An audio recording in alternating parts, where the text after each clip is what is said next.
Well, hello and welcome to another episode of the Middle Country Public Library podcast. I'm Sal DiVincenzo here in the studio with my special guest.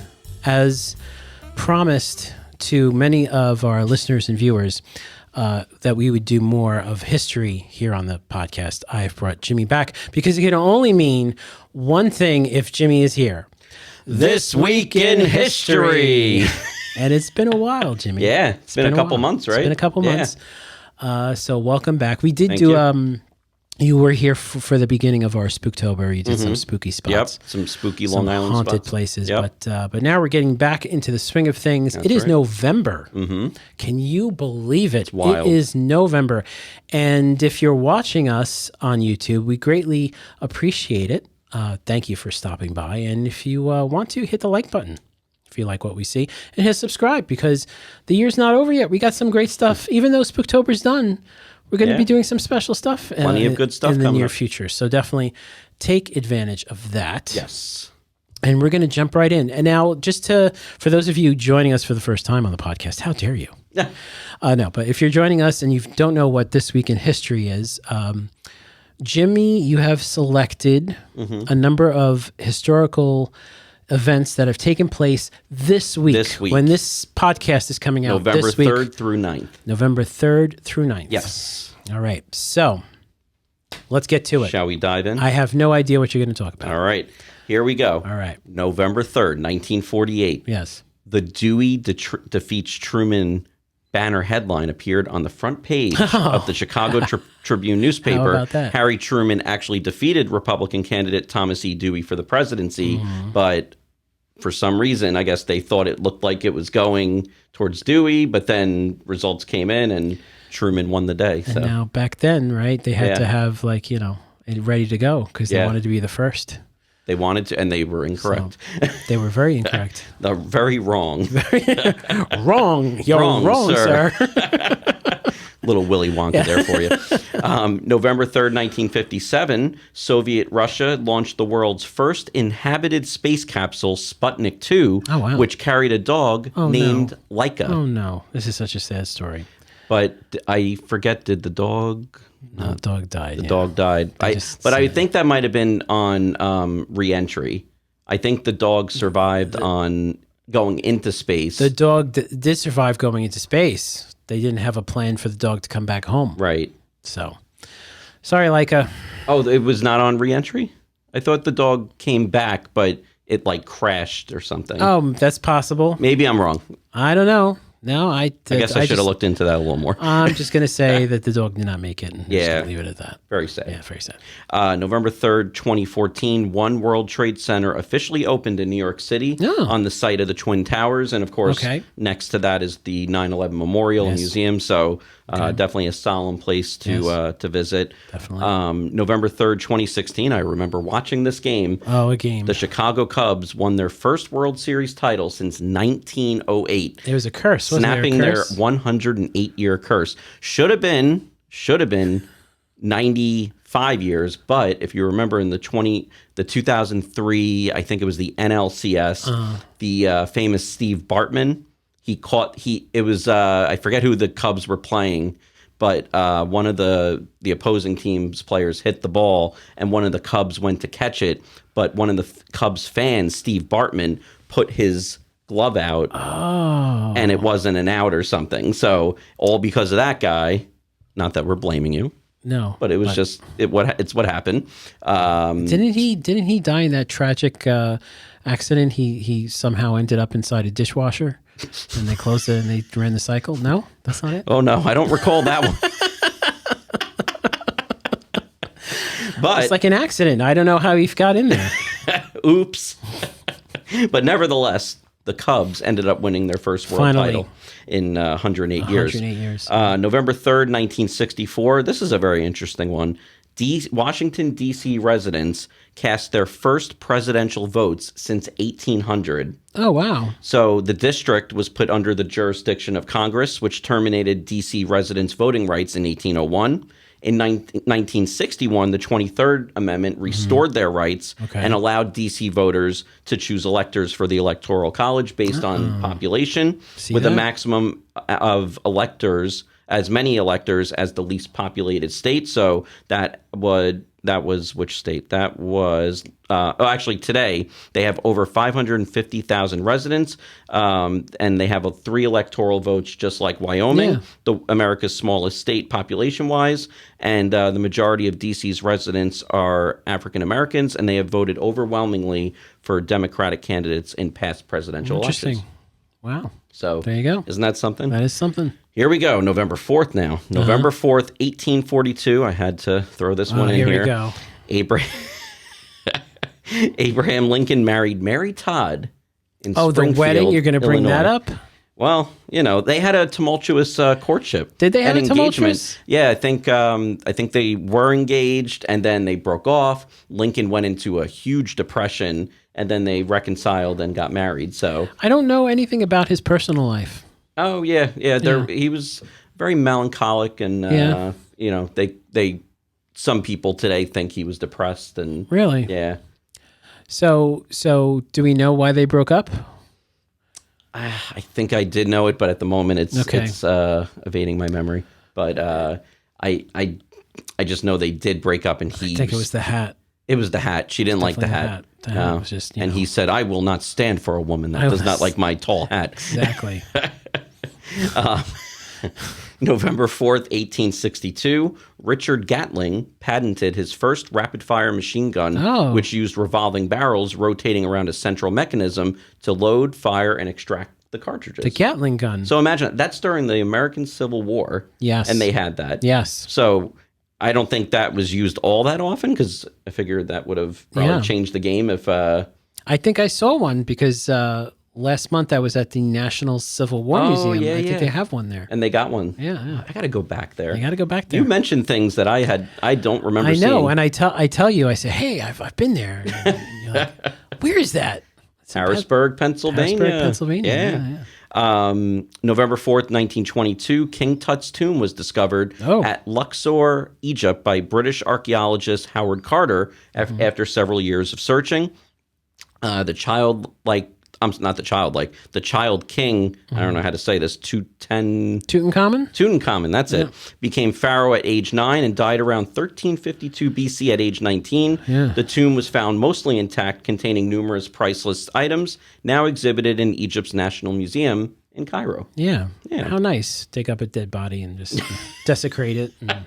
And make it a museum. Make it a museum and build a casino based on it, too. Yeah. Isn't that something? Yeah. Womp womp. Womp womp. All right, November 4th, 1979. If you are of a certain age, you definitely remember this day, I'm sure. About 500 young Iranian militants stormed the U.S. Embassy in Tehran, Iran, and took 90 hostages, including 52 Americans that they held captive for 444 days. I didn't realize that was in November. Yeah, November 4th. And 1979, which means the election that year happened 1980.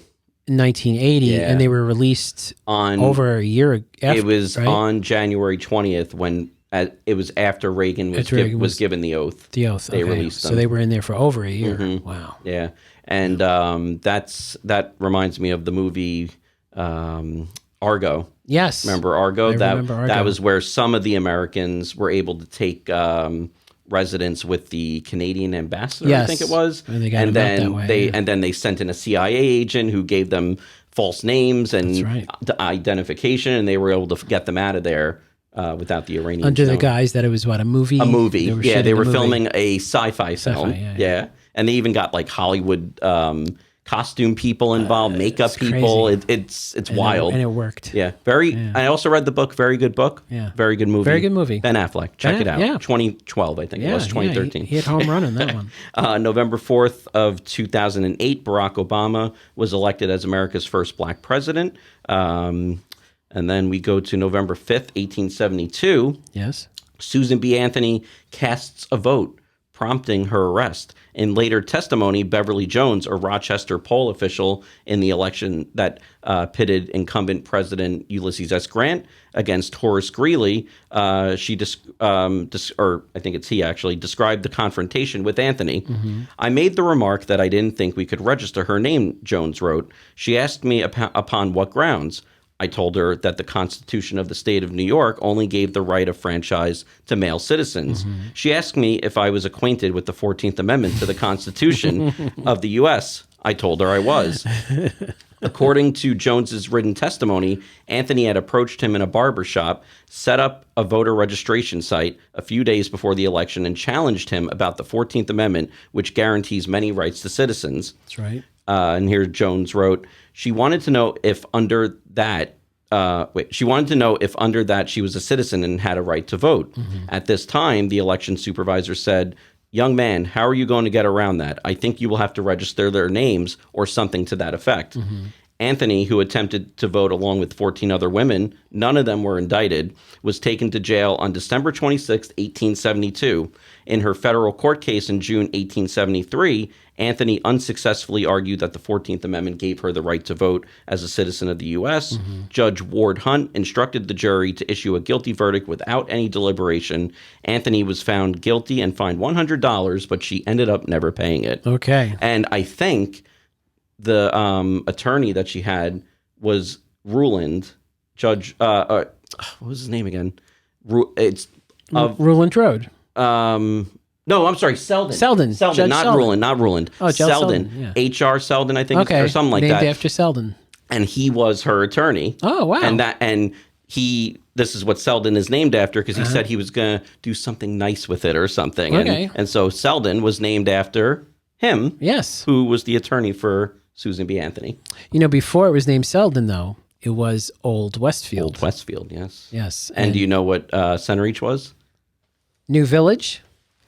That would be it right there. All right, that was a gimme, I guess. Yeah. Let's see. What else do I have?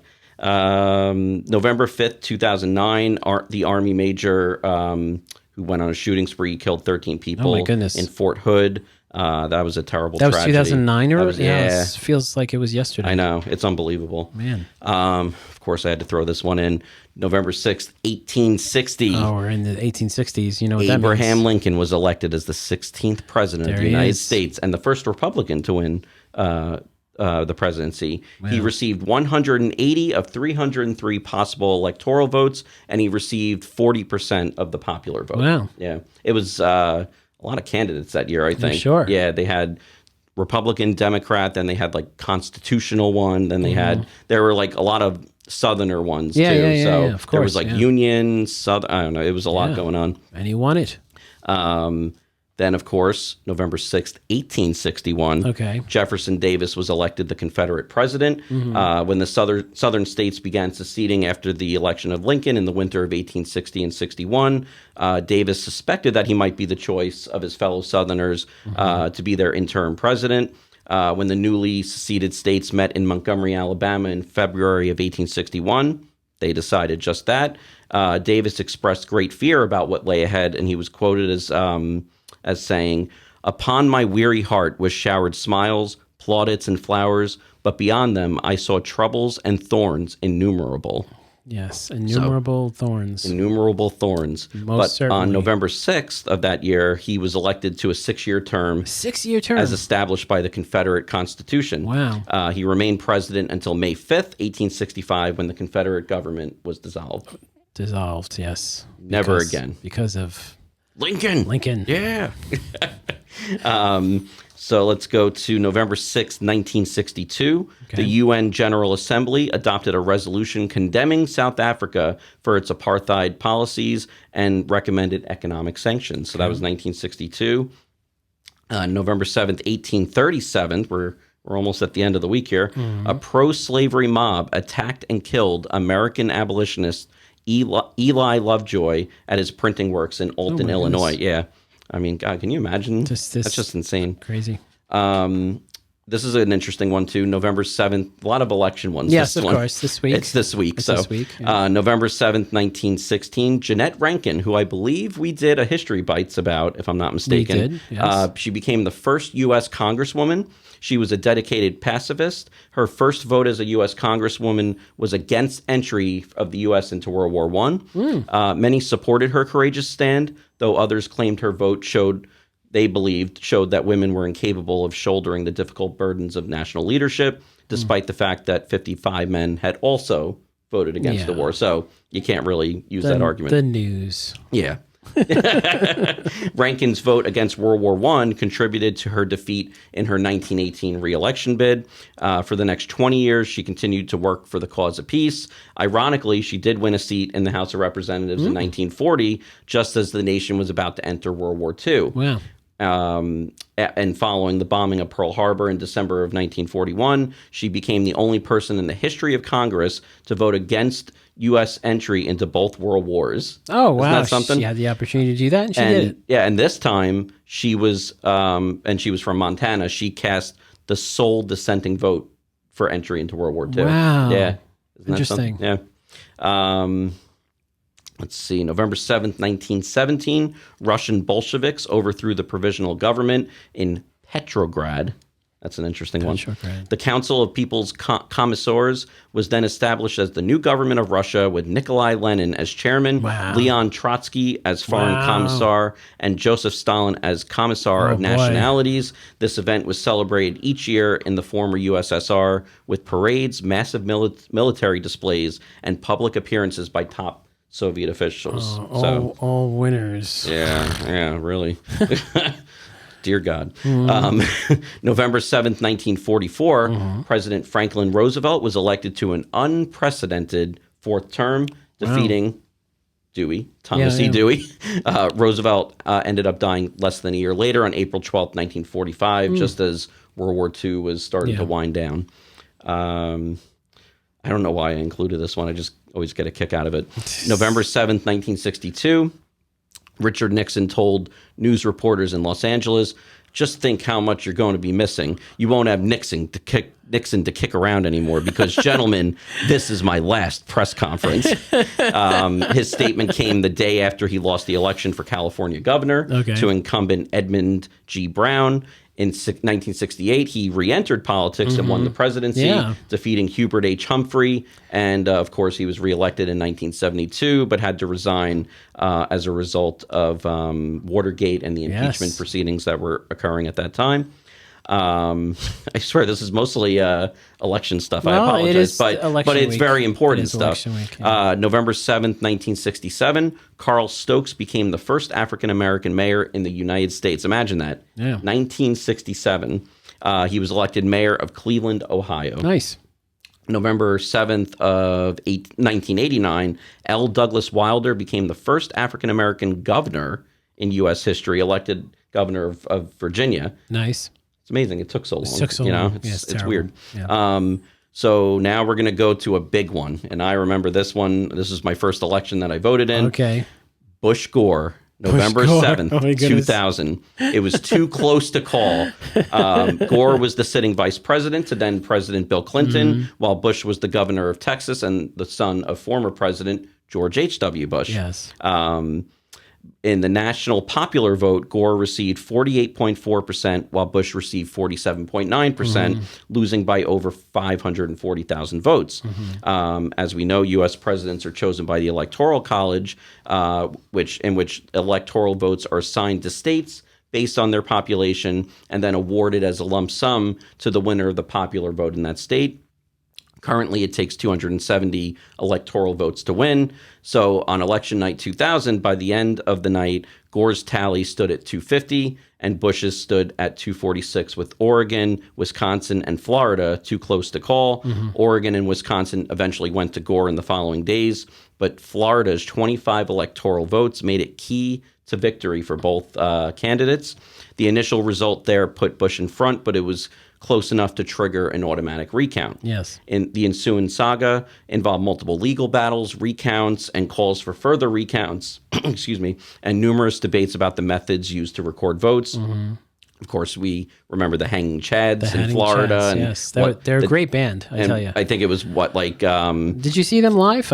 They were fantastic. They did all their hits. What's that? The Hanging Chads. Oh, that. I was like, that's not a real band, is it? No. Oh, okay. See, I'm so gullible. I can never, you do it so seriously. So on December 12th, the Supreme Court ordered an end to the Florida recount, and Gore conceded to Bush, and Bush became the 43rd president of the United States. November 8th, 1895, X-rays were discovered by Wilhelm hope I'm saying this right, Röntgen at All the right. University of Würzburg in Germany. I wonder if that was an accident or if it was on purpose. I'm trying to think how that could even be an accident.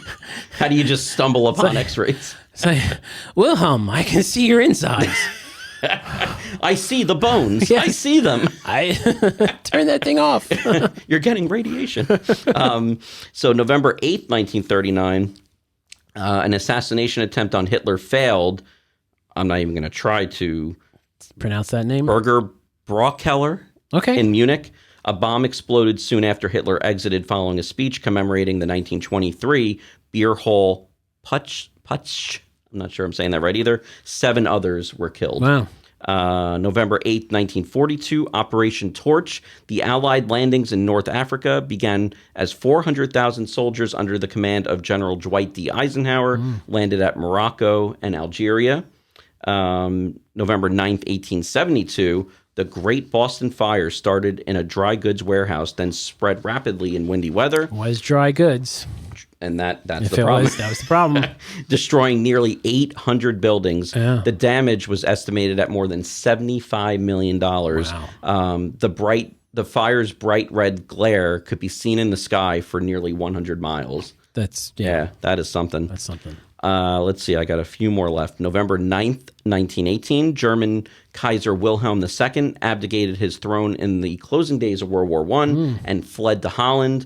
In Germany, Philipp Scheidmann, a socialist leader, then proclaimed a democratic republic and became its first chancellor. Wow. And I guess that might have been the start. Oh, no, that was Germany. That's Yeah, Germany. Okay. Yeah. Then we have November 9th through 10th, 1938, an awful event. You had the Kristallnacht. Oh, yes. The Night yeah. of Broken Glass. It occurred in Germany as Nazi mobs burned synagogues and vandalized Jewish shops and homes. 1938. Yeah, so that was like just a year before Yeah. World War II began.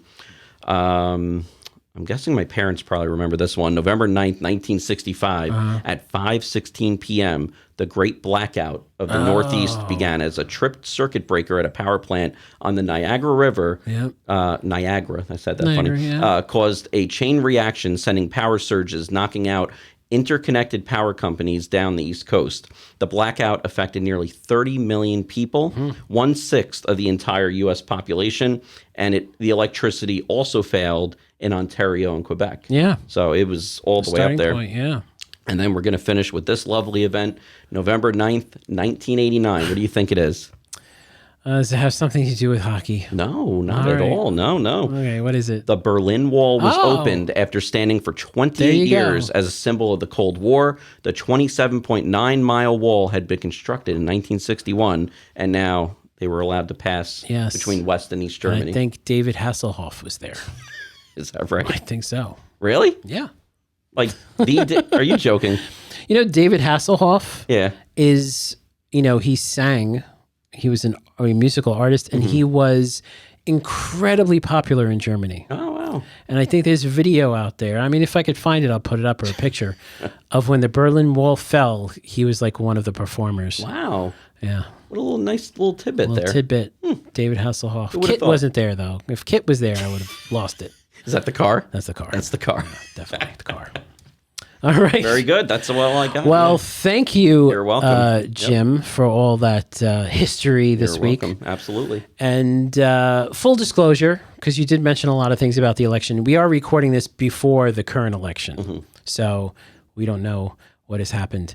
But very interesting, all these historical things that happened this week In history. And if you want to listen to older This Week in Histories, you can go to our website, mcplpodcast.com. And if you watched us on YouTube today, please click the like button, right? I mean, that would be nice. Yeah. These are popular programs, so the more likes we get, the more we'll have Jimmy back, Yes. right? And I know he has a fan club. It's either him or your wife just hitting the play button. Is that right? No, I'm just kidding. I'm kidding. No, it only gets all right. That would take a lot of effort. That's a lot of effort, yeah. But no, Jimmy's programs here at the library are very popular, as are the History Bites that we have going up on this channel. Yep. So definitely subscribe, so this way you know when there's another history-related program here on YouTube. So thank you so much for joining us this week in history. And we'll see you soon. For Jim Ward, I'm Sal DiVincenzo. See you on the next show.